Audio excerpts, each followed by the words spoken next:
ভাঙড়ের মাটি থেকে একদিকে এই আইএসএফ এর মতো কুলাঙ্গার, আর আরেকদিকে দলের দু চারটে গাদ্দার বেঈমান আছে যারা দলটাকে বিরোধীদের হাতে তুলে দিতে চায়। তাদের জামা যতদিন না ভাঙড়ের মানুষ খুলে নেবে ততদিন পর্যন্ত এই লড়াই চলবে চলবে চলবে, কোনো বন্ধ করা যাবে না, বন্ধ আমরা করব না। মধুর হাড়ি, মধু চেটে চেটে লোভ হয়ে গেছে। হ্যাঁ, ভাঙড় আবার মধুর হাড়ি হয় নাকি? কোনো বিধানসভা মধুর হাড়ি হয়? আমি ভাবতে পারছি না। 24 সালে তৃণমূল কংগ্রেসকে হারানোর চেষ্টা করা হলো এই বেঈমান গাদ্দার বিশ্বাসঘাতকরা। আইএসএফ এর সঙ্গে টাকার কন্ট্যাক্ট করলো।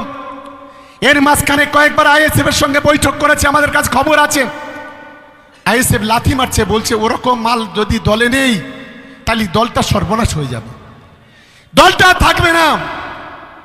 আমি তাই খুব সাবধান করে দিয়ে বলতে চাই, যদি কোনো জায়গায় বাদরামি করো, এটা আমি সামনে থেকে সমর্থনটা নিতে চাই।